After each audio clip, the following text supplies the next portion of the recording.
played about the way they play often, their strengths being some pressure D, and their strengths being offensive rebounding. And I thought the first half we didn't do a great job of handling their pressure. We made a couple adjustments at half. We changed up our cutters, and we really didn't have any problems the second half there.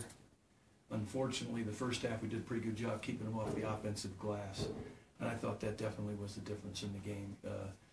They got way too many second and third opportunities, and their toughness and their athleticism really was the difference in that second half. I thought our guys had no quit in them. I thought we had a chance to cut it to 2 or 3 on a possession with about 1:05 left to go in the game. And we got a disappointed locker room, and we should have a disappointed locker room. They had 7 wins in a row, and nobody wants to be beaten. I did not think our team lost tonight. I thought that San Diego State beat us. There is a huge difference where I've been brought up. I saw no quit.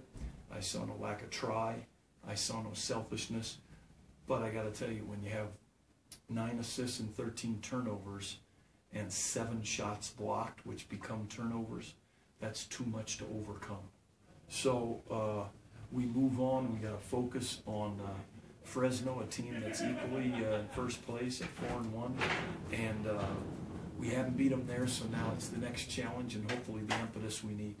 Well, you mentioned maybe it was their toughness and obviously the rebounding, Larry. But was there anyone in particular that made a difference for them that you did? I mean, you look at the stat sheet and everyone they had in there, scored except even Shrigley, and he was the guy that could really shoot it. But was there anyone or even a couple guys that really made a big difference in your mind? No, if I'm reflecting now, the only thing noticeable was, as I said, their size and athleticism. We're giving away 5 inches at the 3, and we're giving away 3 inches at the 2, and they got the better piece of us down the home stretch. Thought our guys fouled smart. I thought they played some good possessions down the stretch and took it to the glass. A little disappointment here that Larry Nance never got to the foul line. I thought he got popped pretty good, but that's because I'm biased and I love Larry. But he never got to the line in 39 and a half minutes, and I thought he tried. I thought he tried to put the burden on the glass. Coach, you guys have been the second half team thus far as making those big runs early in the second half. They were able to do that tonight. What was the difference where they were able to kind of jump on you guys that first 5-6 minutes or so of that second half? We'd have to watch the film for me to really analyze it. I saw that happen, then we cut it to 2, so it really was a non-factor. I think it was at that point when we had cut it to 2 with about 10 to play. I think it was at that point when the offensive rebounding and a couple untimely shots that we took that were blocked turned into points at the other end. So a combination of offensive rebounding and scoring, and then a couple of shots that we get blocked and we don't convert, or I should say they convert at the other end.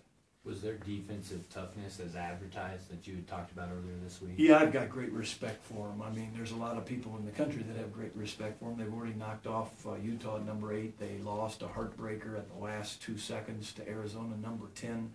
They got a pretty good resume. And I don't want our guys thinking anything but that's a really good team that we may well could have beaten but did not.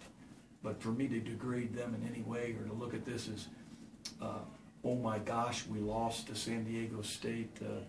I can't do that with these guys because I think they're bright enough and mature enough to know that. Larry, you've mentioned a lot about you want your guys to practice like if they had lost. You've mentioned that a lot here, and even the guys mentioned it in there. Are you anxious to see how they respond? Again, it's one game. There's a lot of conference games left. There's a lot of basketball left. But are you anxious to see? I'm sure, like you said, they are disappointed. Anxious to see how they do respond when you get in and see them tomorrow. More body language than anything else. We can't practice tomorrow. We haven't done that all year. We'll go very light and we'll start doing the mental work for Fresno. But we won't practice. We'll do some individual workouts and we'll do some dummy offense and we'll do some scout team stuff for Fresno. But I would dare say we won't practice much the next 2 days, plus we have to turn around for an afternoon game there. So it's preparation. It's the will to prepare. This team has always had it. They had it tonight. We probably didn't play our best, but we probably played against the best.